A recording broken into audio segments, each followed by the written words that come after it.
Hoy vamos a hablar de un fenómeno que puso literalmente en jaque a toda la costa española. Se trata de la tormenta Dana Aliz, un evento meteorológico extremo que no solo provocó el caos, sino que además puso a prueba nuestros sistemas de alerta y, ojo, nuestra propia reacción ante el peligro. Y no, esto que ven no es el guión de una peli de catástrofes, es un aviso real, de los que ponen los pelos de punta. Una orden directa que sonó en la costa y que, vamos, desde el minuto uno dejó clarísimo lo grave que era la situación. Es la cruda realidad de tener que enfrentarse a la furia de la naturaleza. Vale, Danalis, alerta máxima. La tormenta puso en alerta máxima las costas de Alicante y Murcia. Pero, a ver, ¿qué es exactamente una Dana y por qué le tenemos tanto miedo? Vamos a verlo. Pues mirad, una dana es una depresión aislada en niveles altos. ¿Y eso qué significa en cristiano?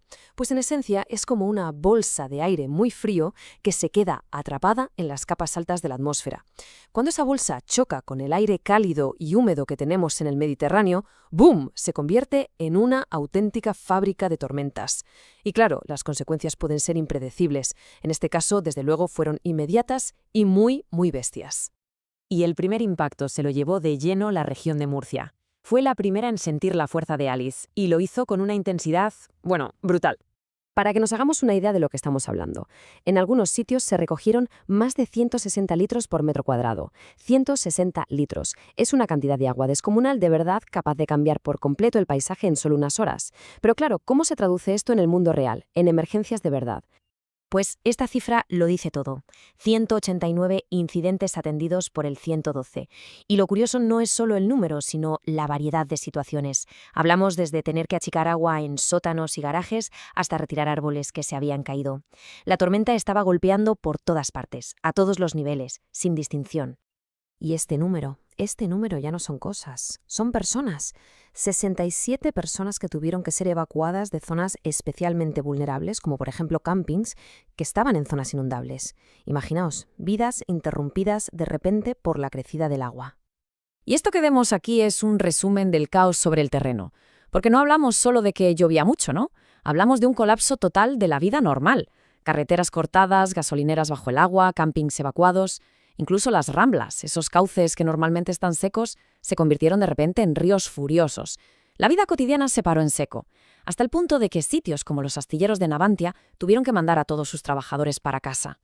Pero la cosa no acabó en Murcia, ni mucho menos. La amenaza se fue expandiendo, afectando también a las provincias vecinas, Alicante y Valencia. Y aquí está la clave para entender la escala del peligro. Fijaos en los diferentes niveles de riesgo. Por un lado, un aviso rojo, es decir, de riesgo extremo, en Murcia y en el sur de Alicante. Y a la vez una alerta naranja, que es un riesgo importante pero a un escalón por debajo, en la costa de Valencia. Vamos, que todo el levante español estaba en el punto de mira. Es que el problema no era solo la lluvia, por muy torrencial que fuera. La Dana Aliz era un auténtico cóctel meteorológico. Hablamos de hasta 140 litros de agua en solo 12 horas. Sí, pero súmale fuertes rachas de viento, granizo y un oleaje tremendo con olas de más de 2 metros. Una combinación que, sinceramente, es potencialmente letal. Vale, y en medio de todo este caos, ¿cómo reaccionó la gente? La tecnología, como veremos, jugó un papel importante, pero al final la decisión es siempre humana. Esta frase me parece increíble. Nos dijeron que cogiéramos lo básico para pasar el día. Y eso he hecho. Tan simple, tan directa, te transporta a ese momento exacto de la evacuación. La urgencia, la tensión de tener que decidir en minutos qué es lo básico cuando tienes que dejarlo todo atrás, aunque sea temporalmente.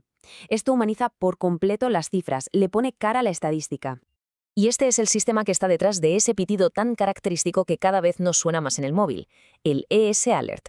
Es una herramienta del gobierno potentísima, diseñada para salvar vidas enviando alertas a zonas concretas.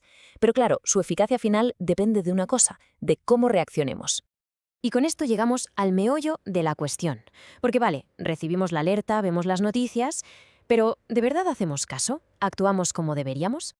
Esta es la pregunta del millón, la pregunta clave. Cuando llega una alerta roja al móvil, ¿sabemos de verdad cómo reaccionar?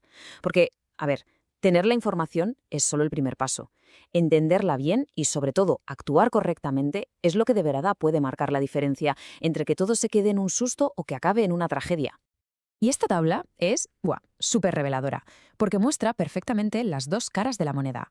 Por un lado, la gente prudente. Oye, si me lo dicen, hago caso. Y así no hay problemas. Lógico. Pero por otro lado está la presión del día a día. Es que casi me siento obligado a ir a trabajar. E incluso vemos ya la imprudencia total, como gente que se mete a bañar en la playa con la bandera roja puesta. Se crea un conflicto clarísimo entre la seguridad personal y las obligaciones, o simplemente la falta de cabeza. Todo esto nos lleva a la reflexión final. Más allá de esta tormenta en concreto, ¿estamos realmente preparados para la que venga después? Pues mira, los expertos no se cansan de repetirlo. La clave está en la preparación personal, que se resume en cosas muy básicas. Tener una pequeña mochila de emergencia lista no es de película de Hollywood, es simple previsión, con cosas como algo de dinero en efectivo por si fallan los cajeros o los datáfonos, una radio a pilas por si se va la luz y el internet, y por encima de todo, la regla de oro, seguir siempre las recomendaciones oficiales. Y con esto cerramos. La Dana, Alice, ya pasó, es historia, pero vendrán otras, de eso podemos estar seguros. Así que la pregunta queda ahí, en el aire, para que cada cual le dé una vuelta. Cuando vuelva a sonar la próxima alerta en el móvil, ¿habremos aprendido la lección? ¿Estaremos listos de verdad?